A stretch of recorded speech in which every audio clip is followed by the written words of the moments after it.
I'm Simi Drey and welcome to AMC Movie Talk.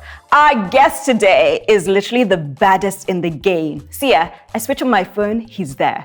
I go to the theaters, he's there. I switch on my television, he is there. This guy has literally taken over and we have him here today. You'll find out who he is after this. Welcome back. It's AMC Movie Talk. I'm Simi Drey, and we have none other than Bad Boy T, aka Timini, actor, producer in the building. How you doing? Oh, this watch has entered my soul. I can't even lie. Am I lying though? No, you're not actually. You missed out on a few things, but like. Fair enough. I mean, I'll give it to you. If I was about to start talking about all the things you've done and everything you're in, we'd be. We would need like 4 seasons, not even like 4 episodes. Do you get? Thank you so much, Simi. It's glad to finally be on this. I know. On this coveted couch. I know. It's good to have you here. But I mean, Timini, like your career, honestly speaking, has skyrocketed. I mean, you've been in the industry for a minute. But about 14 years. Yeah. 15 years. But like, I mean, the way your career has just skyrocketed, like I'm so happy and I'm like so proud of you because you are good and you're super talented. Thank you so much. Thank you so much. But it's crazy, you know, thinking about like, when I look at you, packaged very nicely, looking fresh, you're always looking fresh. But you've also mentioned that growing up wasn't always easy. Life wasn't always easy. And it's hard to like place that with what I see before me. Yeah, so the thing about it is for me, first of all, let me say that I feel like this is going to be a hard interview because you've clearly done your research. But yeah, I mean, it's definitely a thing where like growing up, all the hardship that I went through or that I faced was kind of preparing me for what it is that I am today. And very humbly speaking, I know like I haven't even gotten anywhere yet because this is not the end. This is not the end goal. So every experience or everything that seems like suffering or hardship is just preparing me for the next role or for the next position that I might find myself. So when I'm carrying flour on my head in breaded life and looking like I'm suffering, it looks like I'm acting, but the truth about it is like I'm tapping back to like my times where, you know, Joel Egba, like that was my life. You know, it's not like I didn't really need to imagine too far, you know. So that's just like a little instance where what I've gone through has prepared me to perform and to shine. Yeah, but what are some of the hardships you've gone through? Because I really want to like delve into your mindset at that time, because you have on one hand some people who say, oh, because this is my life, I can never get out of this. But like you haven't just gotten out of it, you've excelled. You know what I mean? For me, like, I'll tell you, first of all, like joining or deciding to pick not acting as a career at the time that I did officially was a very hard decision to make because there wasn't really any money in the industry in that way. And there was no roles for people like me, you know. So joining an industry where obviously I found out that it was a place where I could thrive in and fight to get writers, to get directors, to get producers to believe in young boy stories. You know, it was never done before I was in. I remember when I used to get casted with people like them, Alex and them, who are my mates. When they say, you don't really look like their mates and you can't really, so the roles that you get will now be like younger brother role or, you know, one small waka pass role. But like I can say for a fact that like my persistence and me just showing them that, you know what, give me this chance, I can do it, kind of pushed me to where I am today. I started to build a fan base and it got to a point where, you know, just give me a small role in any movie and Timini is trending. So producers started looking at it and saying, you know, okay, why don't we give this boy more? You know, and I feel like all of that is, when I look back now and see Chimezie Imo, Michael Folarin, Toby Bakare, you know, all these young cats who are now having multiple lead roles to pick from, it just makes me really happy and it just really shows that like what I did wasn't in vain because I was this close to giving up a lot of time because there's other places I could make money from. I have a gift of the gap. I know how to sell anything. And I used to have a marketing job where my boss at the time thought that like I was the greatest thing since fried rice, you know, in marketing. But I knew that like, you know what, I had a greater calling, not just for me, but for the people that are coming behind me. And, you know, I'm very happy. I'm a proud dad. Even if I look younger than them now, I'm a proud dad to a lot of young people that have decided to come. And it's just not about just acting. It's also about showing them how profitable it can be. You know, I have multiple streams of income, and it wasn't something that was really like, you know, happening. But all the incomes that I have are still somehow what related to acting, to branding, to packaging, to influencing. And I feel like I'm happy that you've given me all my flowers today because it's not something that is spoken of enough in terms of like my contribution to the new school Nollywood. Talking about challenges as well, I remember that time it was like, oh, the Courage Brother, the Courage Brother, the Courage Brother. You know, that was what was it. But now, and Big Sis, you know, humbly, you know, roles have kind of like reversed. As people saying like, oh, you're Timini's sister, and she's like, wow. Imagine, how dare you, you know? But like, it just shows that like we're keeping the talent that God has blessed my family with, we're keeping it, you know, in the cycle, and yeah, we're flourishing. Yeah, but I actually loved how you said that, you know, even if you had a small role, you would like kill it, and you know, you'd be trending, because you do have like a set of people who are like, I always get cast in minor roles. But your role on Skinny Girl in Transit, for example, was meant to be a minor role. But what happened? Because it was not a minor role. When I was so Skinny Girl in Transit, that story is quite funny, because like I remember that it wasn't the smallest role I've done. It wasn't, you know, but I know that Mohammed was supposed to come and go, but like the chemistry that I was able to build with my beautiful darling Sharon, Ooja, was mind-blowing, and the fact that we were able to get the viewers to follow that story. I'm not even going to lie, honest industry gist is that the last season that's about to come out, well, I wasn't even supposed to be in it. Like, I don't know how they wrote it, but they wrote it and Mohammed was in there, and I'm sure like, and there was a whole thing going on Twitter. And I said, okay, you guys, hope you have a nice show. I just did it, you know, really cheekishly, and all the fans were like, what? Mohammed is not there, you better go back to your drawing board, And voila, 4 days later, I get a call from Danny, and they're like, oh, hey guys, Mohammed is back. I'm like, oh, hey, now you guys are talking, because like, what are you doing? You know, even if you're gonna, you know, get me off of it, you need to give me like a very respectable exit.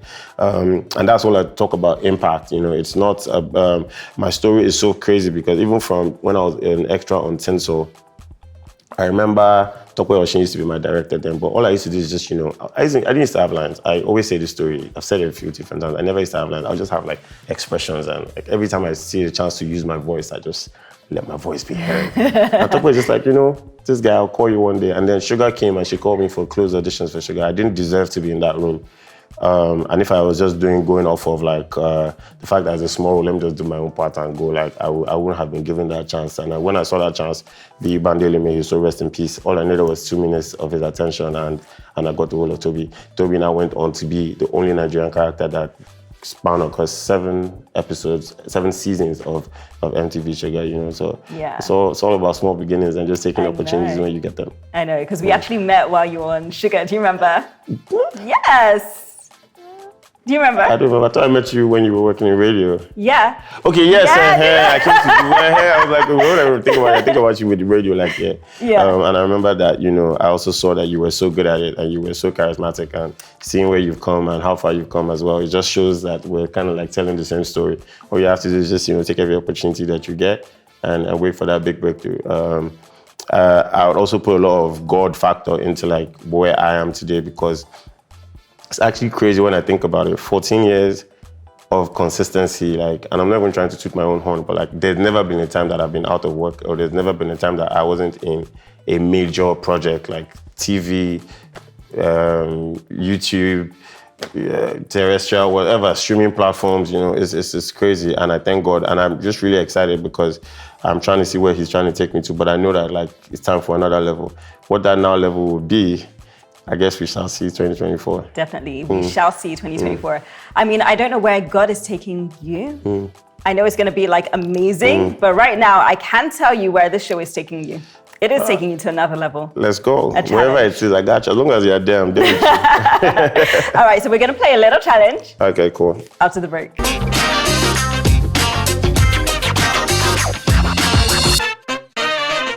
Welcome back. It's AMC Movie Talk. I'm Simi Drey, and Timini is with us, about to play his very first game. You know what? Let's talk about you, though. Let's talk about your journey. No, it's fine. Well, tell us something about you. How do you keep your style so in check? So I keep my style in check by checking out Timini's Instagram page, because he's so stylish and fashionable. And luckily for us, we have him on our show today, about to play his very first challenge. Let's go. So this game is called Impressions. Okay. And as the name implies, we want you to mimic 2 people. So your people are RMD and Funke Akindele. You have to do both, but you can choose to do either one first. RMD, these are legends that you're giving me. These are legends that you're giving me to mimic. First of all, and regardless of what I do, I feel like I'm not going to do a job that is good enough. But let me start with... this is so hard. Oh my God. Let me start with Funke Akindele. No, that's so hard. That's actually so hard. This is not fair. You guys, no. Manager, take me out of here. All right, RMD. Wow. Can I get another question? This is actually so, no, I'm not even gonna lie. This is actually so hard. I feel like we'll sleep here. Because like, I'm gonna try to do it Jennifer. Jennifer is fine. But that's like, I'm not gonna do it well. But let's see. Okay. Timini? Oh my God. This is so hard. Oh my God. No, seriously, give me another question, please. This is hard. It's hard for me. You've given me legend. You know what? Just one out of the two. Just one out of the two. Okay, IMD. Okay. What did you give that courage? What did you give that courage to? Look here. It's hard. No, you're doing it. No, You're doing it. That's it. Jennifer is sitting. Is the look here, because I feel like there's no way that I'm gonna, and especially because like I have like Apollo right now, so you can't really see my eyes. So like my eyes will have most of the expression. So yes, no, give me something else. Fair enough. We'll take that. This is hard. I should have come on the show. You see, now everybody's gonna know I'm a fraud. No, but you're actually doing well. Thank you so much. And besides, like you're just very nice. No, but nobody can call you a fraud because you have like a whole body of work to talk for you. You know what I mean? So like. No, obviously, but funny enough, thinking about that, like, I mean, there was a time that I used to have imposter syndrome, but like, I've gotten past that. Like, how did you get past that?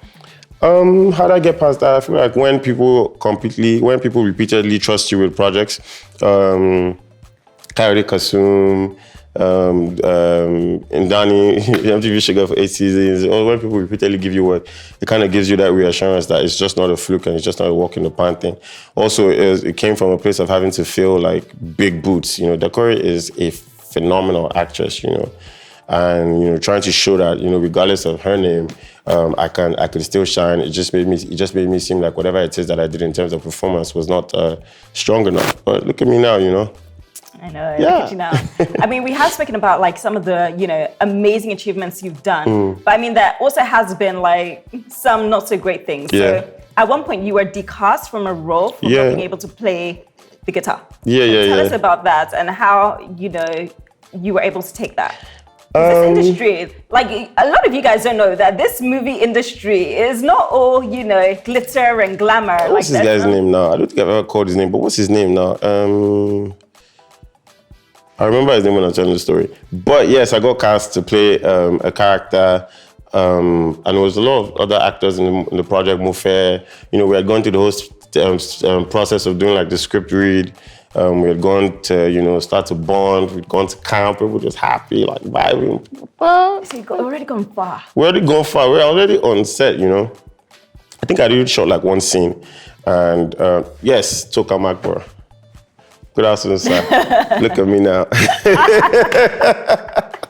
Yeah. That Toka Makbor, that's the person that they cast me. And I know like he probably doesn't even remember, but if he's watching this, he would hear the story.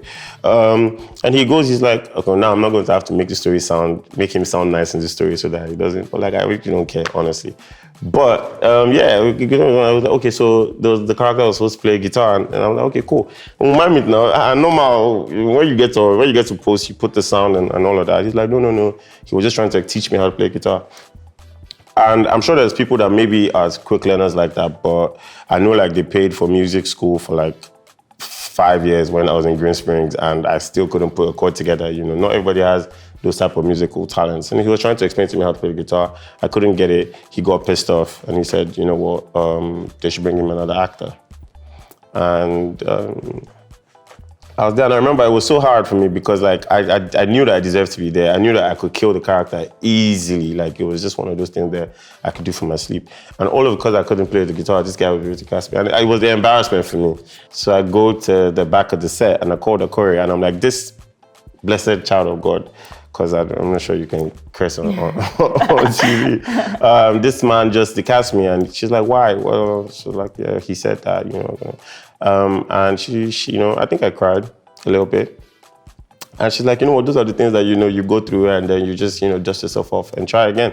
And I walked past. I remember not even telling anybody what happened. I just shook them like I was going to the store to get something, and then I just got a cab and I dipped. Those are the stories, and those are and there's a lot of other stories like that that, have happened or that happens to everybody that you see that is supposedly shining. But what really matters is how you're able to get past that. I'm sure he doesn't remember. I can tell you for a fact because we've talked about future projects. But that time I was nobody, and now I'm going into reality waters. That's a different. Yes. So we're actually going to touch on that in just a bit, but we're going to go on a quick break. Right, we'll be right back after this.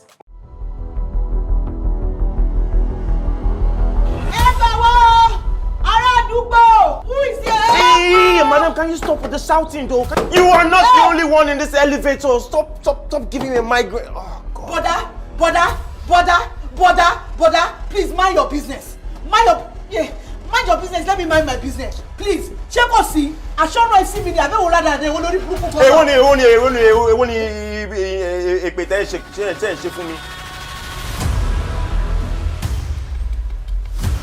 Drey has been under a lot of pressure lately. You know that boy does not like me. I don't want to touch it. I don't know. Listen.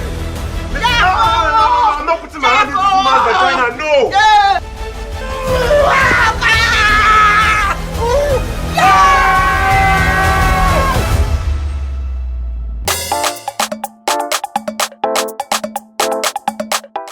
Welcome back. It's AMC Movie Talk. I'm Simi Drey. Timini is here. Timini, unfortunately for you, we do have another challenge. All right, cool. At this point in time, something I'm just going to run off. I'm just going to walk off angrily. So this isn't an impression. You don't have to impersonate anybody. You just have to be truthful with us. Okay. About some of your experiences on set. Okay. So this challenge is called Kiss and Tell.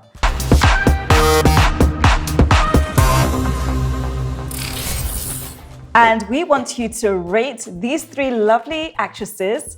We want you to rate their kissing skills on a scale of 1 to 5, 5 being mind-blowing, 1 being not so great. So we have Bimbo. Well, I can give all of them the same rating, right? You have to give an honest rating. Honest ratings, yeah. An honest rating. So who, you can tell us who was the best kiss? Whew. We have Sharon, F.A., Bimbo. You know what, can you do an impersonation? Can I do an impression instead? No. Give me Denzel Washington. No. I'll tell you for a fact, I'll start with the beautiful Sharon. Ooja, Sharon's kissing game is a solid 10 over 10.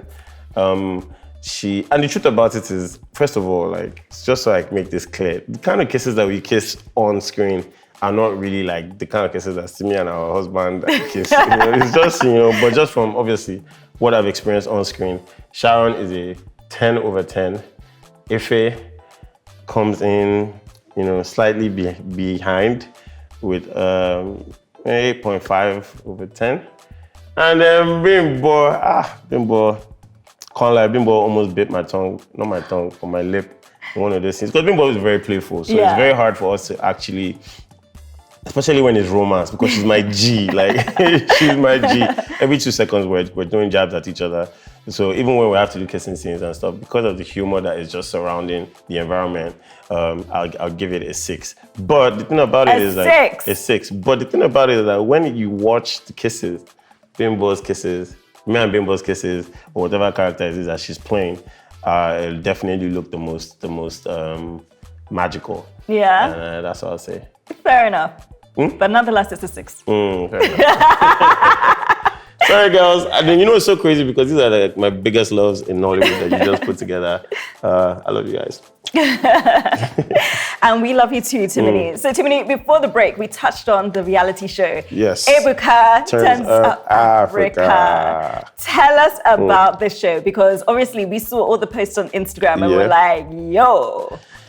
Okay, keeping quiet about the show is one of the hardest things that I've had to do because obviously we just wanted everything to come out like properly. But I had the time of my life with some guys that I'll never forget. You know, just when you look at the cast alone and you see Ebuka, who is like on one side, prim and proper, and you see Zubi Michael. You know, obviously if you watch AMC channel and you watch African Magic a lot, you know Zubi and you know how crazy Zubi can get. There's Zubi, there's Alistair, there's Jimmy, and there's Onoja. You know, all of us just came together to go on a boys trip. We wanted to show people what it feels like to be on a boys trip. You know, a lot of times when you girls hear a boys trip, you guys just assume that all we're doing is just women, or all we're doing is just, you know, drinking. But we kind of just wanted to show the audience, the global audience, what it seems like when Nigerian boys decide to go turn up. Ebuka called me for the show. I was really, really excited because it came at a point in time where I was getting very bored of, okay, not very bored, producers can still call me, but I was getting bored of like just acting. And I realized that like a lot of people don't get an opportunity to see who I really am. You know, if you judge me from characters that I play or from the image that I build on Instagram, you only know me 30%. You know, there's a lot to what makes me special.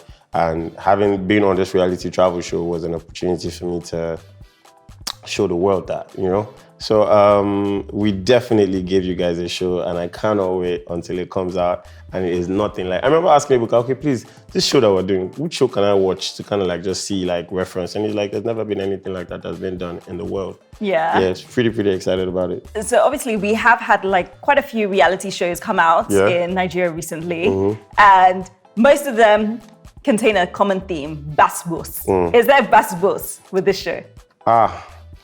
You know what, yeah, one thing about the shows that I have to say is all about how they edit it, you know, because we shot a lot.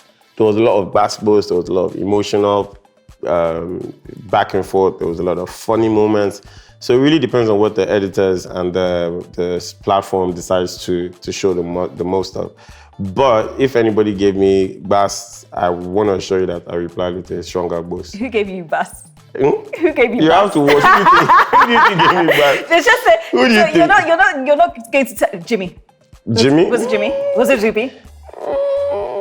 Was it Ebuka? Ebuka's just No, yeah, you know what? I'll tell you for a fact, like Ebuka is the hardest nut to crack. Yeah. But we definitely had a good time. We definitely had a good time. It's between Jimmy and Zubi. That's my guess.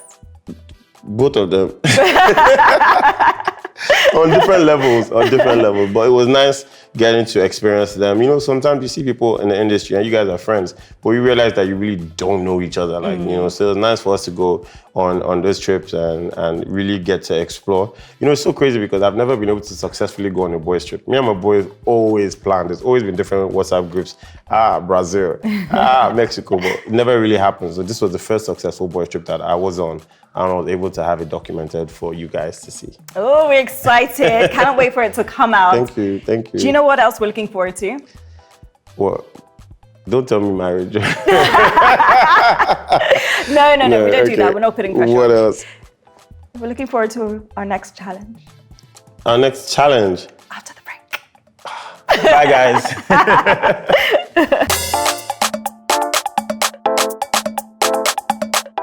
Welcome guys to the AMC movie game show. Because that's what it is at this point. Shout out to Timini for ruining my intro. It is AMC Movie Talk, not a game show. I'm Simi Drey, but we are playing our final game. She's been guarding these cards for her life. Definitely. It is the final game. Yeah, bring it on, whatever it is. This is called trivia. How good is your general knowledge? In terms of what? Nightlife? In terms of general, knowledgeable information. Now you try to make me look like a bad actor with the first game. Now you want to make me look dumb. Let's have it. So let me just give you the rules. We're going to ask you 4 questions, just 4 questions. Just 4 questions. And these cover like a wide variety of different topics. You have 2 chances to answer all the questions. So if you get it wrong the first time, you can guess again. Okay. If you don't know the answer and you want to move on to the next one, you say pass. Okay, there's a time limit to this game. There is not an official time limit, but... Obviously, keep it moving. Exactly, I call a friend. Keep it moving. No call a friend, no helplines, nothing Can I at ask all. my AI, my Snapchat AI? Nope, nothing, no help at all. There is a catch though. Okay, what's the catch? So every single guest we have this season has to answer their own set of trivia questions. And at the end of the season, we're going to rank all our guests from the highest to the lowest. Okay. So, you know Dakare was on our show as well. So she did her trivia. Do you want to know what she scored? What did she score? 3 out of 4. Okay. So No pressure. you're obviously woman supporting women. You messaged her the questions before she came, right? Priscilla, well done. You had your chance.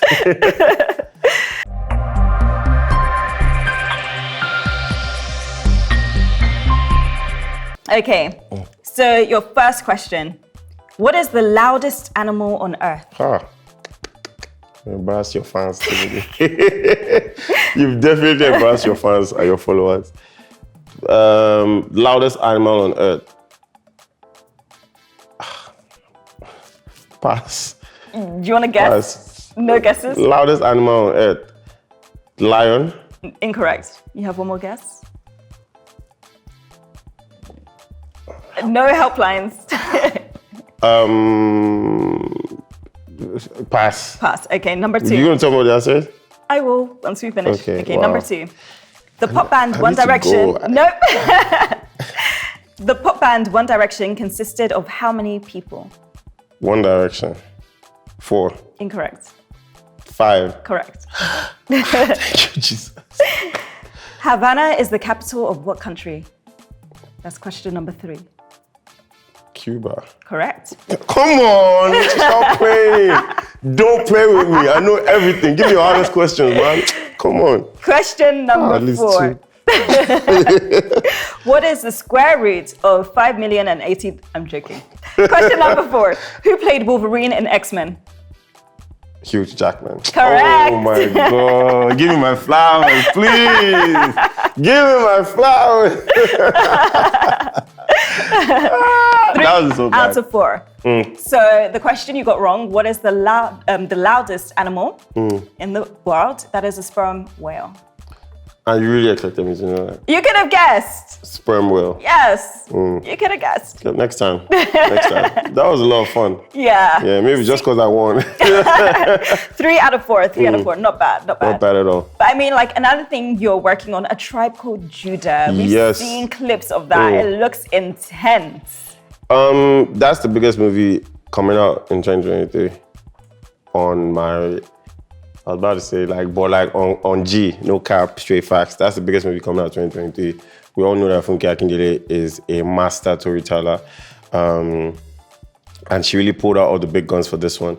You know, when you've done Battle on Booker Street and Omogeto 1 and 2 and She Who Must Be Obeyed and those type of big projects, you know, there's a lot of pressure as well on her to make sure that she keeps on delivering. And you know what? It's so funny because I went to New Orleans for Essence Festival, and that was my first time in the States. And literally, I had to come back 3 days in America. Imagine America that I've been dreaming to go to LA, Hollywood. But I had to come back 3 days because I wanted to be on the set of A Tribe Called Judah, and I do not regret it. Like, I could just imagine if I mistakenly missed out on the biggest movie to ever come out of Nollywood, the first movie to hit $1 billion in the box office. Like, I'd have been so upset at myself. And I'm saying it for a fact that that's what's going to happen for A Tribe Called Judah. It is that big. It is that good. Definitely. And we are entertained, and we're looking forward to seeing all of these incredible projects 2023 and 2024. 2024, Hollywood, let's go, baby. Let's go. Timini, thank you so much for being here today. Me. I don't want to go. Give me another game. All right, next game. No, I'm joking, guys. I'm joking, guys. But sadly, we do have to call it a day. It's time for us to go. But don't forget to follow us on all our social media platforms. That is at AMC channels across all boards. My name's Simi Drey. Catch you same time next week. Bye.